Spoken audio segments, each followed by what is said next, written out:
friends, let me explain this evening what is Vipassana Meditation.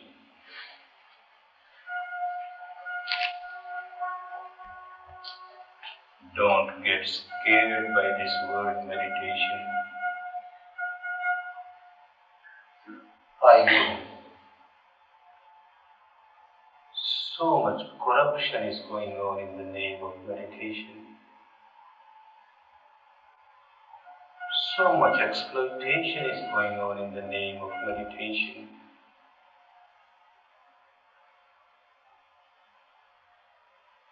But Vipassana meditation is different.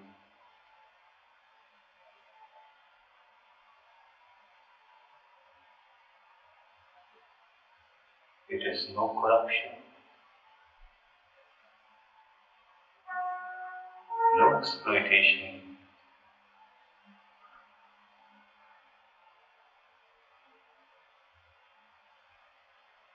It is to learn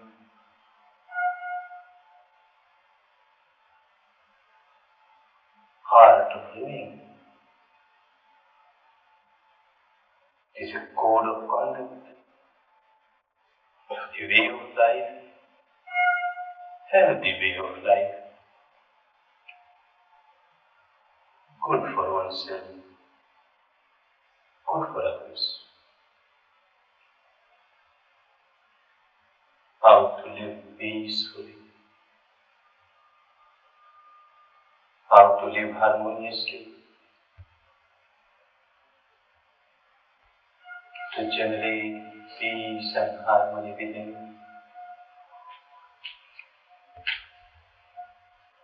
and to generate peace and harmony for others.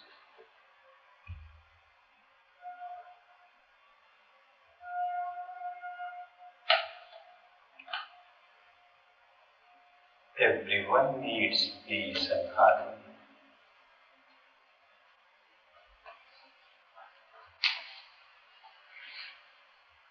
Everyone remains so agitated, so irritated, full of tensions, unhappiness, misery.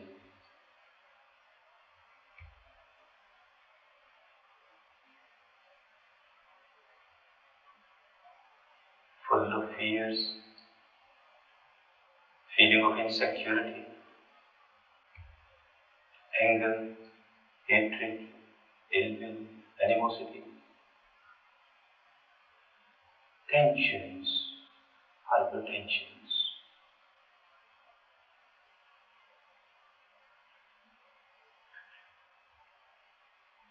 When you get agitated,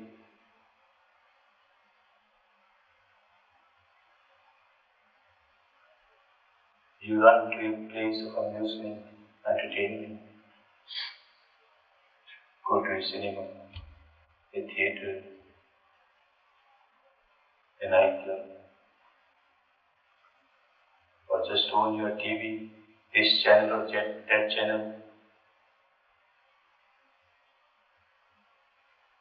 Run for these sensual entertainments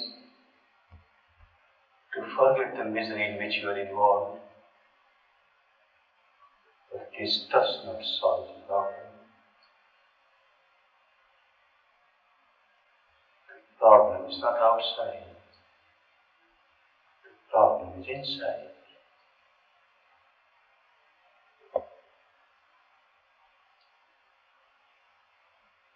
Escape is no solution. Running away from the problem is no solution. The temporary relief is a deception, self-deception.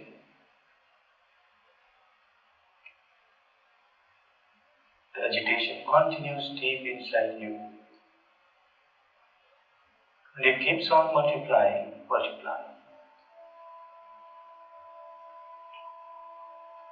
A solution must be found inside because the agitation is inside.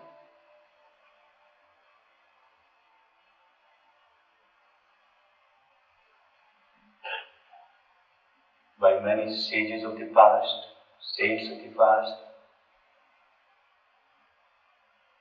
a solution was found. Whenever there is agitation, due to any external reason, better divert your attention to somewhere else inside. Start repeating a word inside, and better still, start repeating the name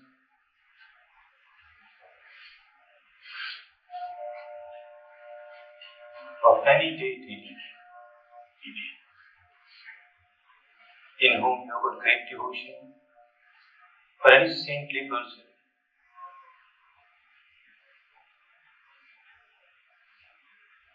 Just start repeating the name. Because of the devotion that you have towards this person, you will find your mind gets concentrated. You will also find that you are getting liberated from the agitation. You are coming out of the agitation. This is how many techniques of meditation started. They are working. They help people where they are not used for exploiting others. They are helpful. But then, in past they have been such explorers of truth who went deep inside to explore the reality pertaining to the physical structure, pertaining to the entire mental structure, the subtlest reality pertaining to both the mind and the matter, the combination of the two. And they even transcended the field of mind and matter and experienced the truth beyond mind and matter, the ultimate truth, what we call the Pranidhi.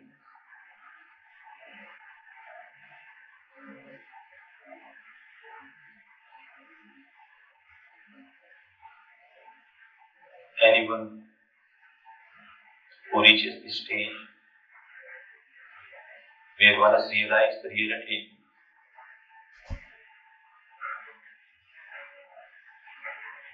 not only the reality of the mind and matter, but the ultimate reality beyond mind and matter, is an enlightened person. The word used in the language of ancient India for an enlightened person is Buddha. A Buddha, having realized the reality at the deepest level, within oneself, found out the entire law of nature, how it works.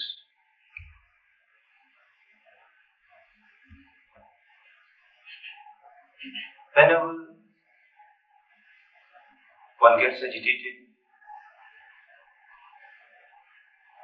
and one diverts the mind in reciting a name or a mantra,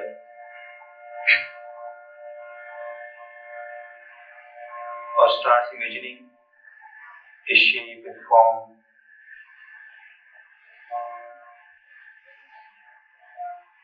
again it is an escape. Not an escape outside for some sensual pleasures, sensual entertainments, but escape it is. One is not facing the problem, one is not facing the reality. Diverting the attention from the reality is no solution. The agitation seems to get eradicated on the surface level of the mind, but is actually pushed down deep inside of the unconscious level, at the half-conscious level.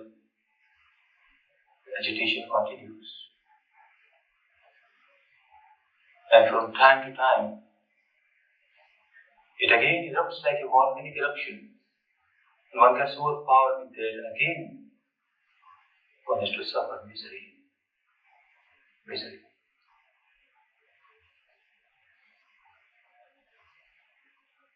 Anyone who becomes Buddha, having realized this reality, finds out a way.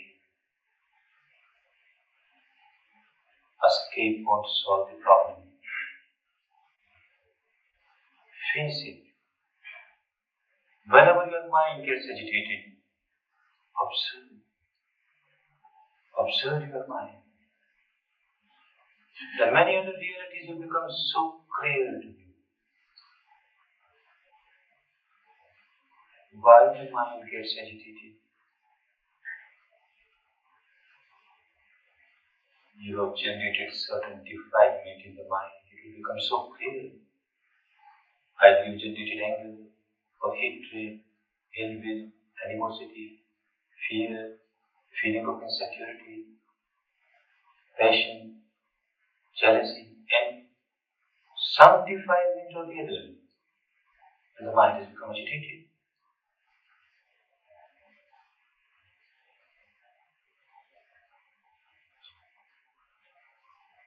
The solution is, instead of running away from the reality, start observing your mind. Start observing the defilement which is cropped up in the mind. And you will find that you have not suppressed. You have not suppressed this defilement. You have not pushed it down to the unconscious or half-conscious level. And you have not given it a free license to manifest itself as a vocal action or a physical action. You just observe. Just observe objectively. And you will find layers after layers of this particular defilement which is cropped up on the mind will get peeled off. They will get eradicated. Not only that, if you have a stock of this particular type of defilement of the past, and certainly you have, everyone has got so much accumulated defilements of the past of different types. Some portion of that also gets eradicated by this technique of observing the defilement. For example,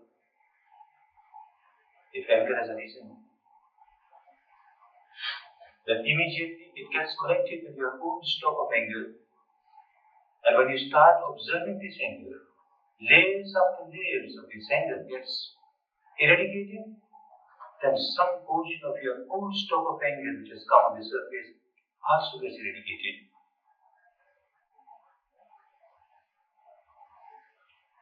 A very good remedy.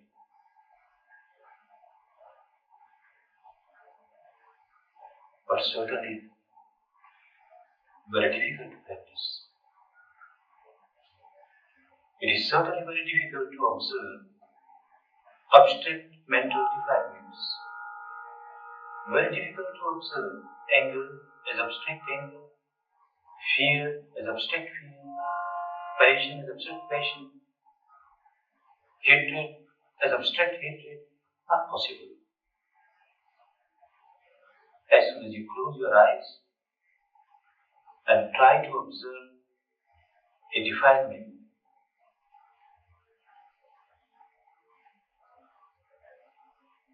gradually what will happen? You will start remembering the cause of this defilement. If you are angry, your mind will start thinking, I am angry because so and so said like this, or such a thing happened, such unwanted thing happened. That external object, it is stimuli for your anger. The more you think of it, your anger multiplies. You are not coming out of anger.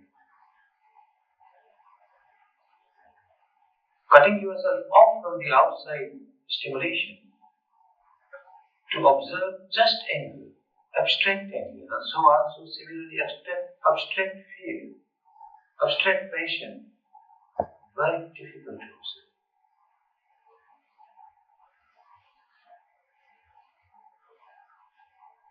There is such an explorer of truth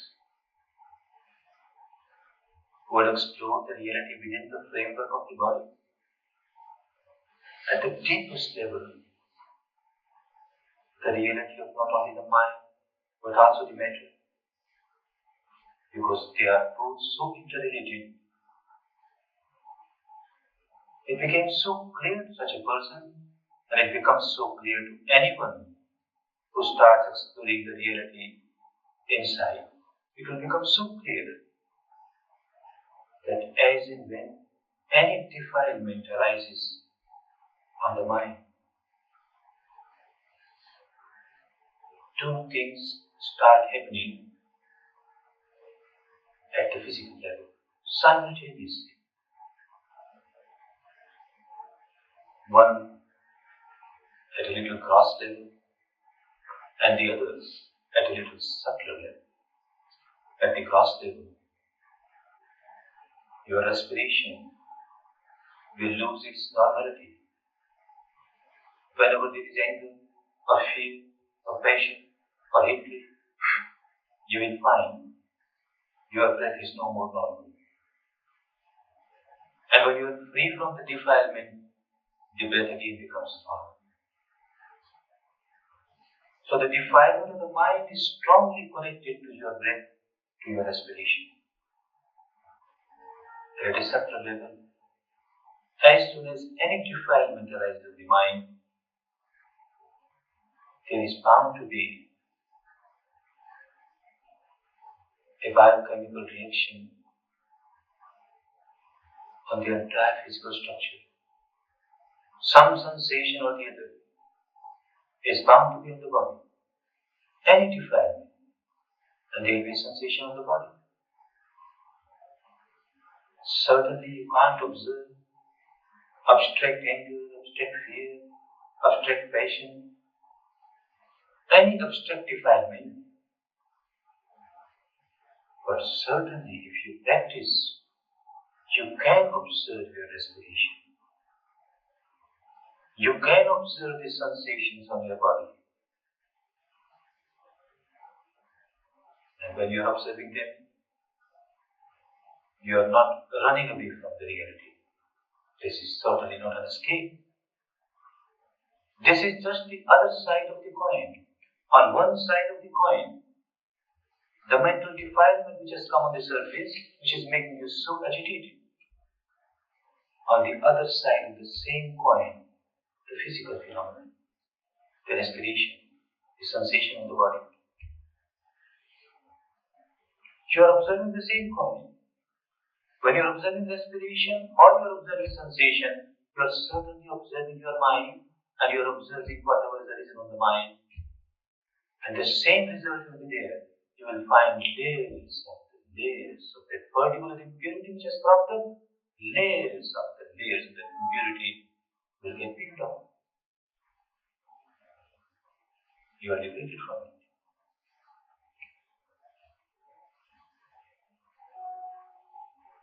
A wonderful technique.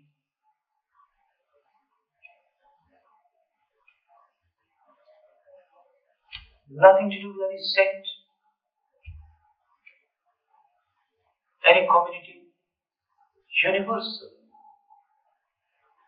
Because the melody is universal.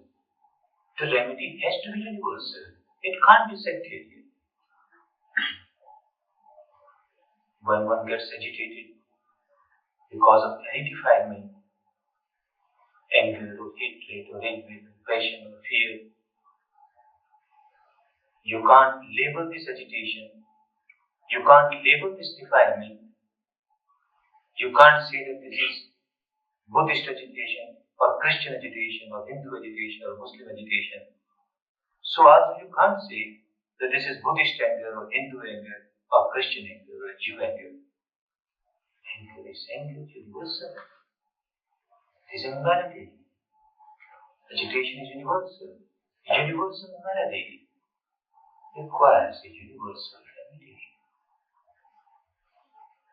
No sectarian remedy can work. And when you observe your respiration, it is not sectarian. When you observe the sensation of your body, it is not sectarian. It's universal. You can't label the respiration or the sensation as a Hindu respiration or a Muslim respiration, Jew or Christian respiration or a Buddhist respiration. So also the sensation, you can't label it. It's universal. So natural. So scientific. That is why I said this technique is not to exploit people. There is no corruption whatsoever. It is so pure.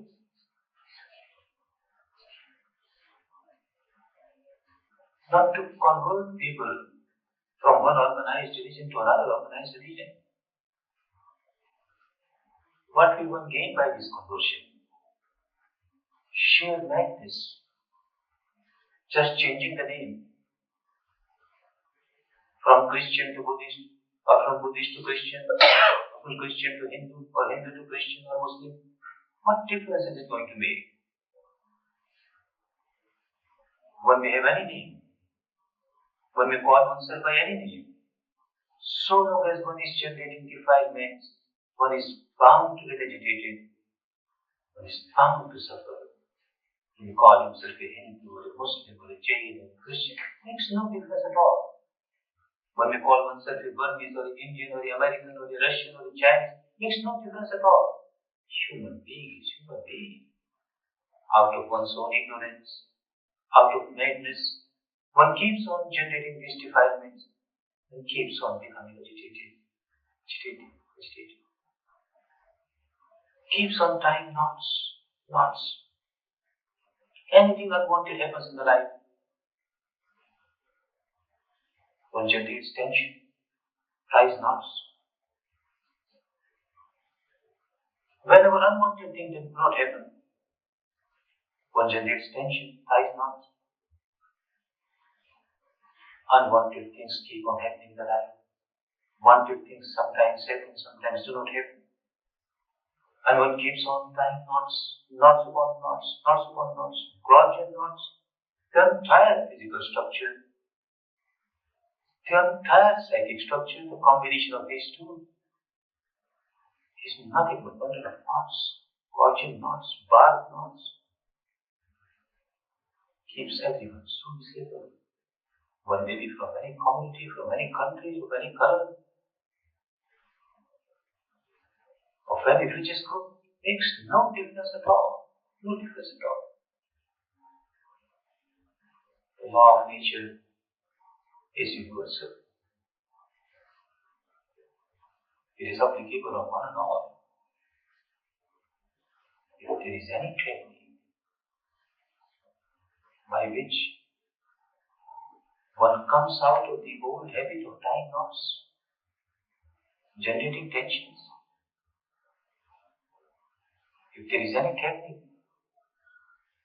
by which one can untie all the knots that one had tied in the past, one can release all the tensions that one had accumulated in the past,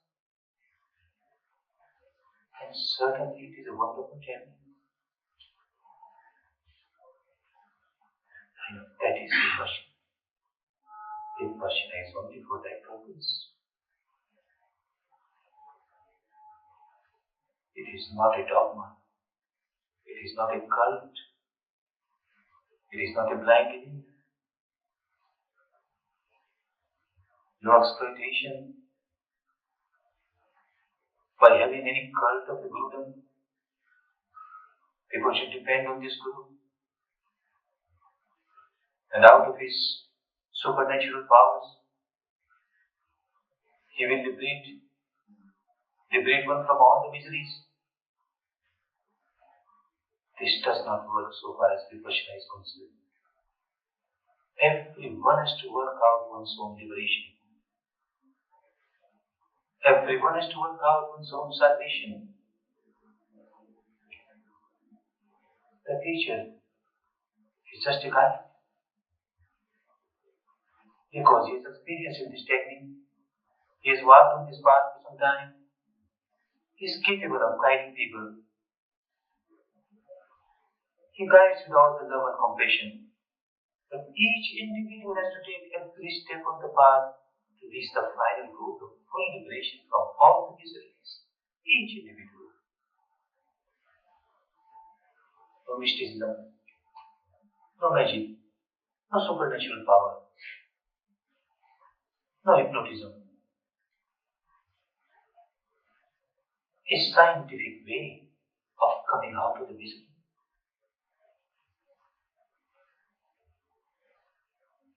But of course,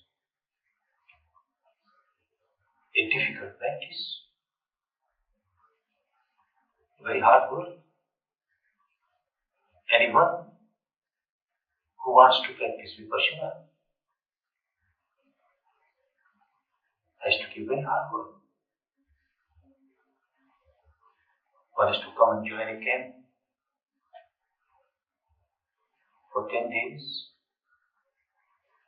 You have to cut yourself off from the entire outside world.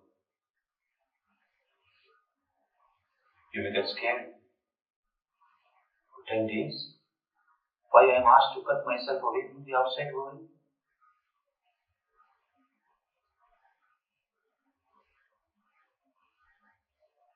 What will be done in this meditation center?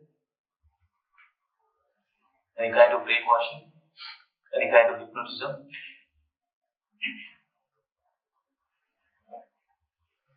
Nothing doing. After all, the whole technique is nothing but operation of your own mind.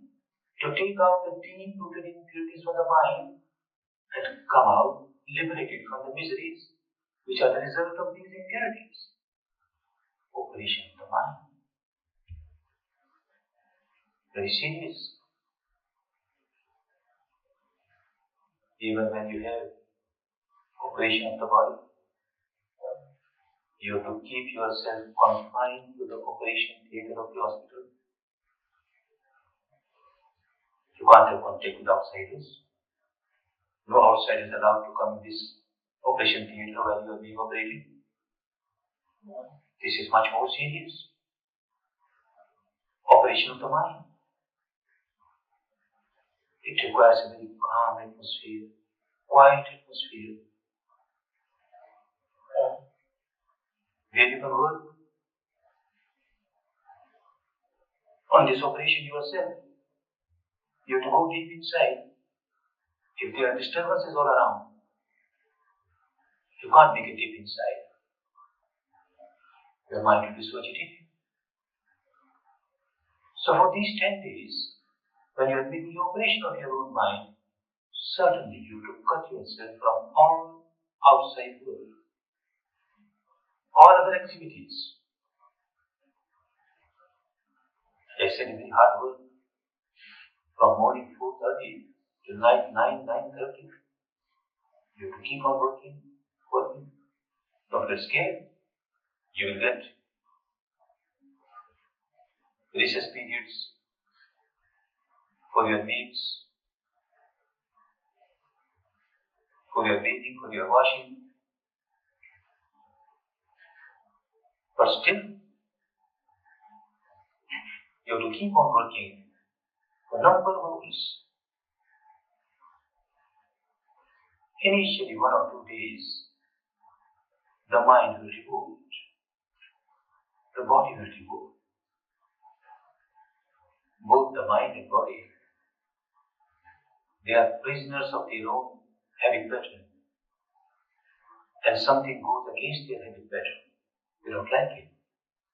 They will join. Very soon you will find that it is becoming easy for you. Cutting yourself off from the outside world, living in complete silence for 9 days. You can maintain complete silence. You can discuss with your life any problem that you have pertaining to the technique. You can have a few words with the management if there is anything pertaining to the facilities that you have. Any problem pertaining to that. Otherwise, complete silence. Just in a few days, one starts understanding this silence is so good, so helpful. The entire atmosphere of peace and tranquility outside helps one to attain the peace and tranquility inside. If there is a lot of agitation inside, you can't make a deep operation to quieten your mind. All the rules, regulations of the game are all meant for this purpose. That there are least disturbances and one can make a deep operation inside. You start your work, you have to take 5 precepts. That means during these days, when you are in the game, you abstain from killing. You abstain from stealing. You will abstain from sexual misconduct. That means here, for these 10 days, you observe complete celibacy. You abstain from speaking lies. You abstain from taking any kind of intoxication. One is to observe these precepts very scrupulously. Not because Buddha said so. Not just because Buddha said so. Not just because the scripture says so. It has its own meaning. This is part and parcel of the technique. After all, the technique is to help one to come out of all the agitations. Whenever you kill somebody, you can't feel peace and harmony within. You become so agitated because you generate so much defilements, anger, hatred, envy, animosity. Then only you are able to kill someone. This agitation, the defilements inside, make you perform the action at the physical level, which harms other beings, and in return, it gives you more agitation. You become more agitated, you become more unhappy, more miserable. That particular defilement starts multiplying inside. And again you commit an action at the physical level or vocal level, which harm other beings, a vicious circle, you can't come out of it. All these 5 precepts are to save you, to take you out of this vicious circle. At least for these 10 days, you abstain from any action, any unwholesome action at the physical level, so also the vocal level, to harm other beings, to disturb the peace and harmony of other beings, so that you too do not generate disharmony within you, agitation within you, so that you can train your mind better, you can discipline your mind better, so that the operation of your mind becomes more successful. For this reason, these 5 precepts.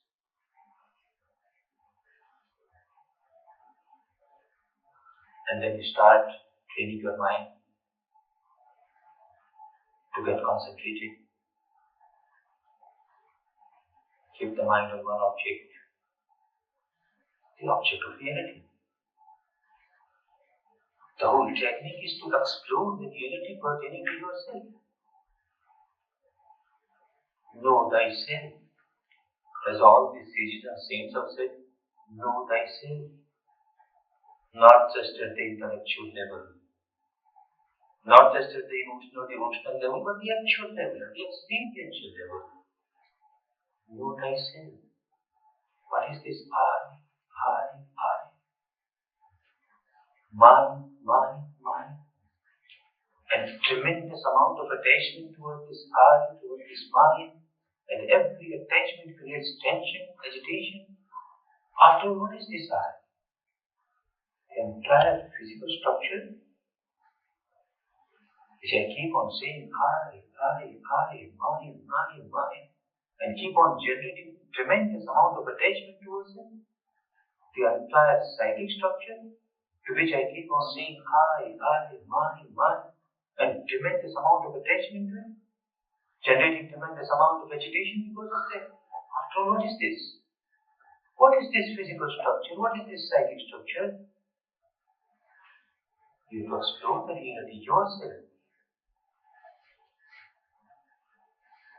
Therefore, the object of concentration must also be something pertaining to this body, pertaining to this mind. You are asked to observe your respiration.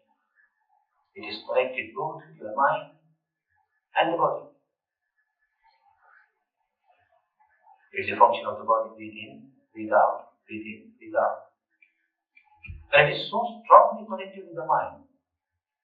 As I said just now, whenever a mental defilement arises, you lose the normality of your breath.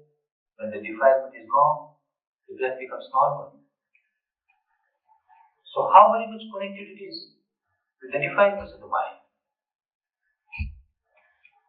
Put away a wonderful object, our own respiration, natural respiration. It is not a breathing exercise, not controlling the breath. Normal breath, as it comes in, as it goes out, you are aware. You are just developing your faculty of awareness of the reality of this moment. And you have to observe this within a limited area. The area at the entrance of the nostrils, or the area inside the nostrils. You are aware of every breath that enters in, every breath that goes out. But because of the old habit of the mind, it will keep on wandering away. It wanders away and you again bring it back on the awareness of respiration. It wanders away and you again bring it back on the awareness of respiration. Like this you keep on working. 3 days, 3.5 days, you will find your mind is calming. Wandering is not that much. And even if it wanders, it does not wander that long. As the mind calms down, the ability of the mind to feel subtle realities develops.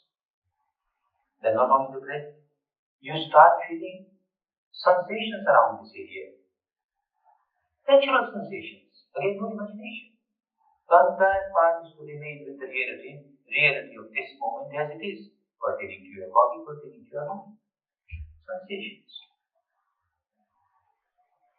And on the 4th day, a technique is given by which you start observing the reality pertaining to your entire physical structure. From head to feet, you move your attention on every part of the body.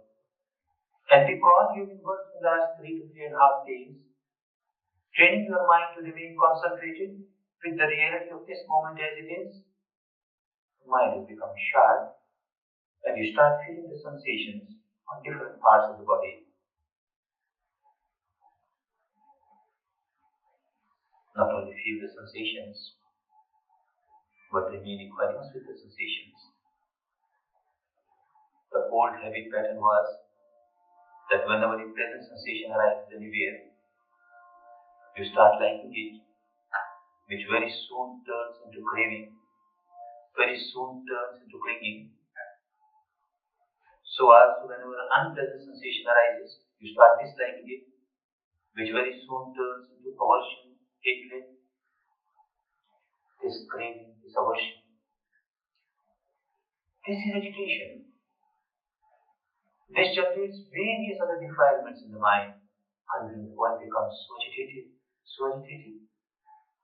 you start changing the habit pattern of your mind.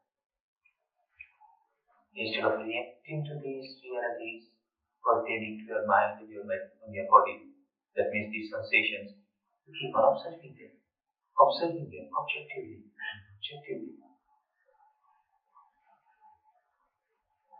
You continue to work like this for the rest of the seminar period. Not that in 10 days you become so perfect that coming out of the camp you will never have any more agitation, no more misery, no more defilement. But you will find a wonderful technique to come out of those defilements, to come out of these things.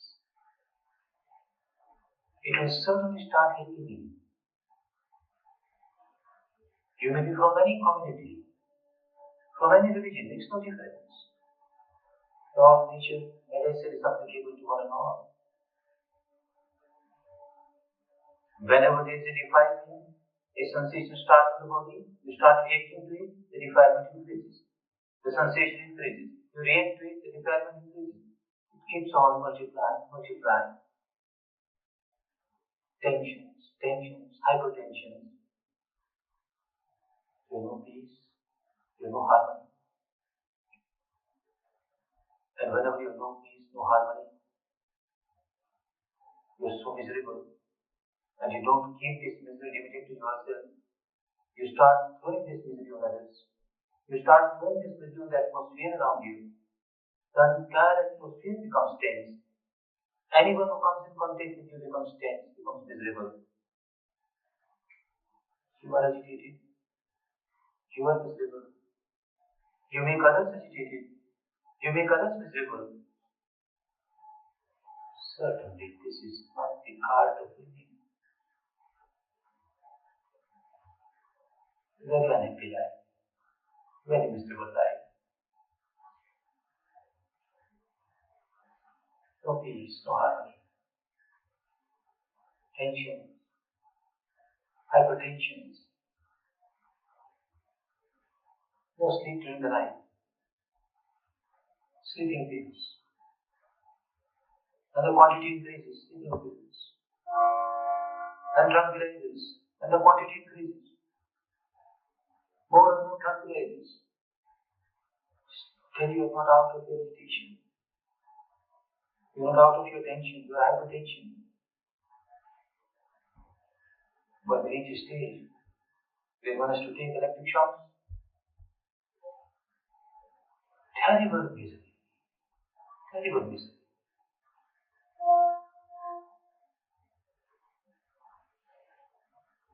If there is any technique by which one can come out of this misery, it must be a scientific, natural technique, universal technique. And Vipassana is a technique like this. Although taught by Goenka, but feels very grateful to this wonderful person who explored the reality within himself, found out this wonderful technique, liberated himself, and then out of love and compassion started distributing it to others without expecting anything in return. If someone becomes a Buddha, if someone becomes a liberated person, fully enlightened person, he is not interested in establishing a cult, in starting a religion.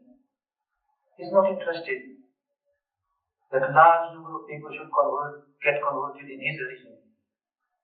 A large number of people should start praising him or start establishing temples and pagodas in his name and pay respect to his memory. He is not interested in all that, otherwise he is not liberated. He is only interested in the good and the welfare of others. The wonderful remedy that I have found out, may this help all beings. With this love, with this compassion, he keeps on distributing. And those who get from him, they also get liberated.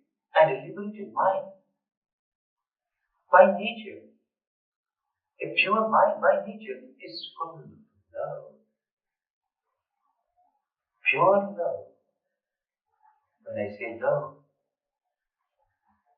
it does not mean love with passion. Love with passion has nothing to do with this purity. Love is not a trace of passion.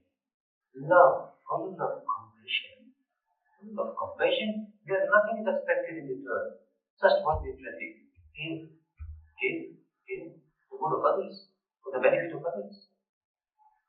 And a pure mind is always full of compassion, suffering humanity. How can I help them to come out of this suffering? Full of compassion, full of sympathetic joy. Even one person comes out of the suffering, feels joyful, is sympathetic joy arises. Wonderful. In this world of misery, we are all around, there are people suffering. At least one person has come out of the suffering, is enjoying real peace, real harmony, real happiness, and feels so joyful, sympathetic joy. And all is equanimous.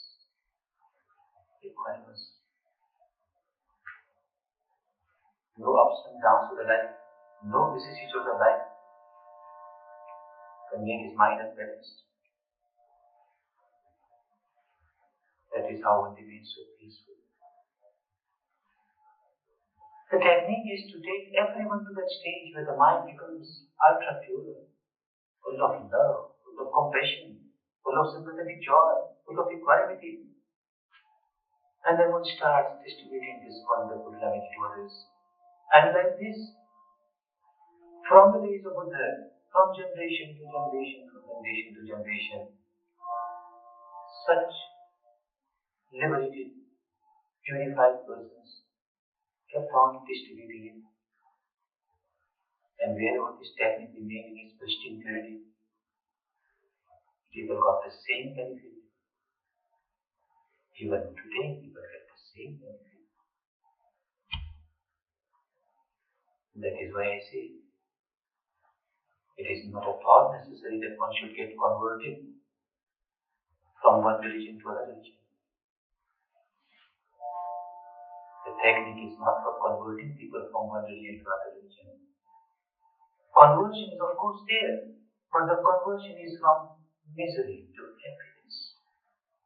The conversion is from impurity to purity.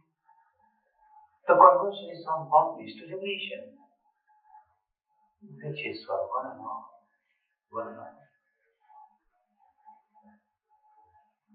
I feel myself very fortunate that although I was brought up in a very conservative, staunch Hindu family, I got this wonderful technique, this wonderful Dhamma. Universal Dhamma, universal technique. Anyone who passes through this technique understands that is not my thing. But one does not get bound to one sect or one particular religion, or this dogma, that dogma, this rite, or that ritual. So scientific, so natural, so universal. I find myself very fortunate I got it, and it helped me. And because it helped me, I feel like sharing this peace and harmony that I got by this technique, the wonderful benefits that I got from this technique. Anyone can come and give it a try. One has to come and give a trial to the technique. Of course, when you give a trial, you have to give full trial, full justice to the technique. For 10 days, one has to work exactly as one is asked to work. You have to leave aside everything else that you've been doing in the past, in the name of meditation, or in the name of religion, rites, or rituals, or anything. Because then you are not giving a full and fair trial to this technique. For 10 days, everyone surrenders to this technique, to give it a fair trial, full justice. After 10 days, you are your own masters. Accept it if you find it helpful to you. Leave it if you don't find it helpful. Everyone who has come to the course according to one's own efforts has found it beneficial, less or more, but certainly everyone finds it helpful, beneficial. It is helpful, it is beneficial, not to the members of a particular community, of a particular religion, of a particular group. One and all, one and all. As I said initially, this is not for exploiting people. Then the path is not pure path. If the teacher or those who are organizing the courses have even a trace of motivation to exploit others, to have some material gains from the teaching, then the teaching won't work. It won't be beneficial, because the technique is not pure. One has to give this technique with pure love, pure compassion, without expecting anything in return. That is how it helps those who practice it. The technique has to be practiced with pristine purity, and the results are clear.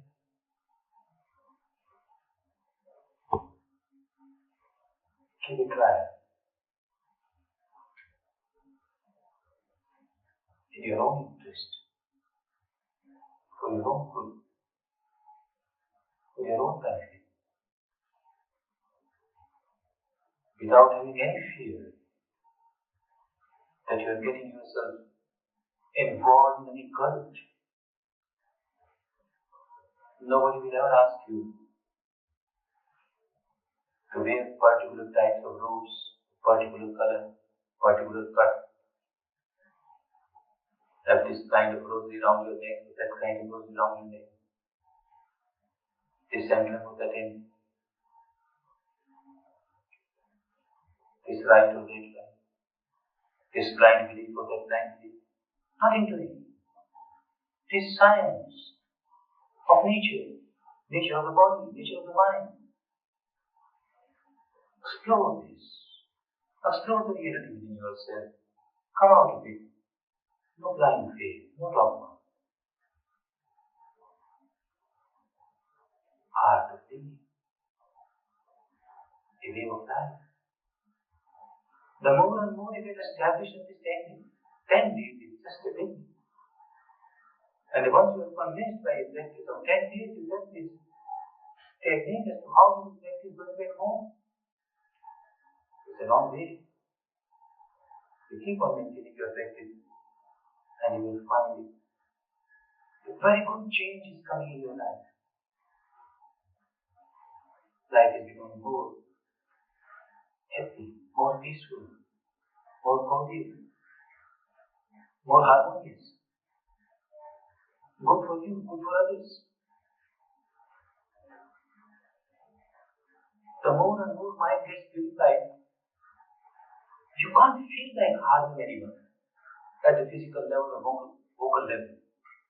Because with the experience of self-realization, truth-realization, it becomes so clear to you that whenever I harm anybody at the physical level, the local level, by any action of physical or local, I harm myself simultaneously because I generate defilements in the mind, and every time I generate defilement in the mind, I become so miserable. You won't feel like doing anything at the physical or local level which goes against the interest of other beings, which disturbs the peace and harmony of other beings. You would like to live yourself in peace and harmony. You would like to help others to live in peace and harmony. And this is the art of living. This is Vipassana.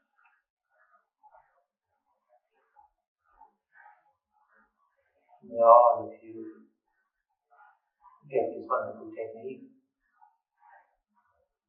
and come out of your misery, come out of your tensions, and enjoy real peace, real harmony, real happiness. All the suffering people around the world, come out of their misery, come out of their suffering, come out of their defilements, and enjoy real peace, real harmony.